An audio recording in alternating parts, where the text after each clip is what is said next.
வீரப்பனுடைய வரலாற்று ஆவணப்படத்தை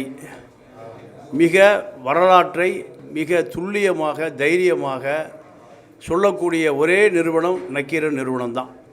நக்கீரன் நிறுவனம் வீரப்பன் உயிரோடு இருந்த காலத்திலே செய்த வரலாற்று பதிவை விட நீங்கள் இரண்டு தரப்பும், காவல்துறையினுடைய தரப்புகளையும் வீரப்பன் அந்த குழந்தையை சுட்டதையும் மிக சரியாக சரிசமமாக பதிவு செய்த இந்த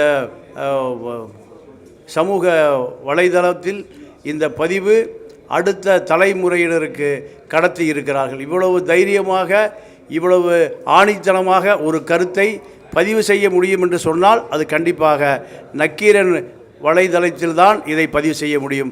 அந்த வேலையை மீண்டும் இரண்டாவது முறையும் நக்கீரன் பதிவு செய்வதற்கிறது என்பது உண்மையாகவே அடுத்த தலைமுறைக்கு இதை கடத்தி இருக்கிறது என்று தான் எடுத்துக்கொள்ள வேண்டும். நன்றி.